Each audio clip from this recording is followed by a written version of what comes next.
Levi, what do you think? What do you think? I'm pet sitting today.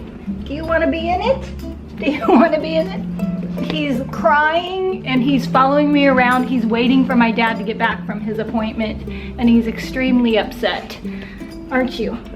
So let's tell him what this video is about.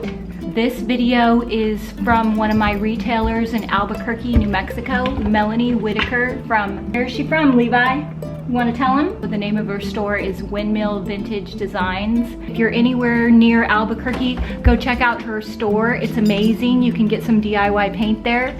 I think you're gonna love Melanie. She is so cute and so talented. She has a macrame project to share. My dad is gonna walk through the door any second and Levi is probably gonna knock the camera over. There he is. There he is. There he goes. So yeah, there goes the camera. My mom and I used to make macrame together in the 70s. So check out this video and I will see you in a couple days with a new video. Here comes my dad. Thanks for watching.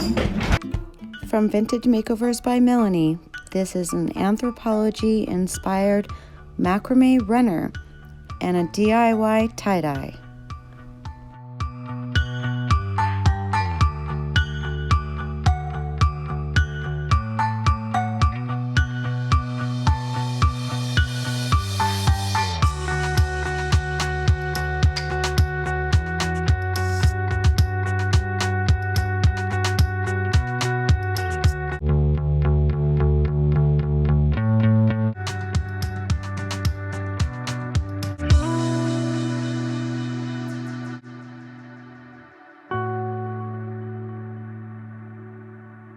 Called Windmill Vintage Designs, and we are located in Albuquerque, New Mexico, and I am a very proud DIY retailer. Well guys, macrame is back and we're adding a bit of a twist because we are nuts for knots. I saw this macrame table runner. It was from Anthropology.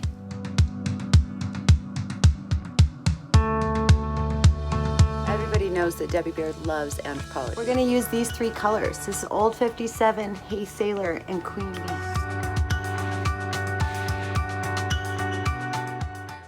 This entire macrame is made with two knots, the square knot and the half hitch.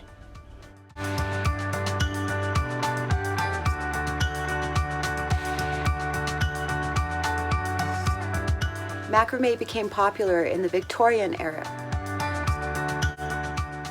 The art of making knots died out for a while, but it came back strong in the 70s. I don't know about you, but my mom was making Santa.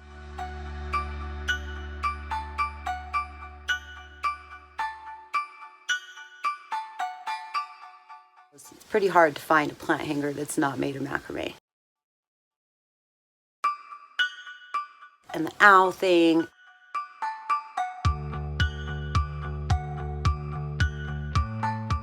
And the wall hangings. DIY paint is highly pigmented. Even diluted in water, I will still get good color. And all kinds of just crazy stuff.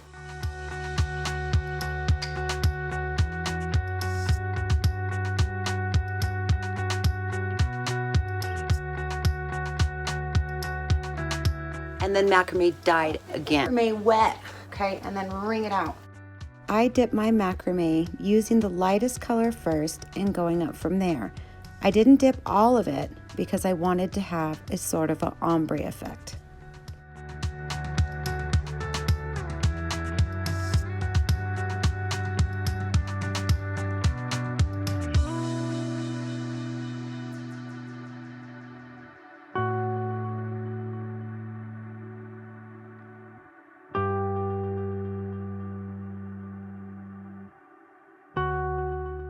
To get a more step-by-step, make sure you visit Vintage Makeovers by Melanie. Thank you guys for watching, and I hope to see you soon. And don't forget to subscribe.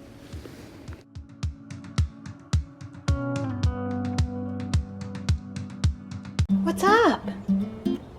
What do? You want some dinner? You want some dinner? To subscribe to Melanie's YouTube channel to find out more about her business or to find DIY paint in your area, click the link below. Thanks for watching.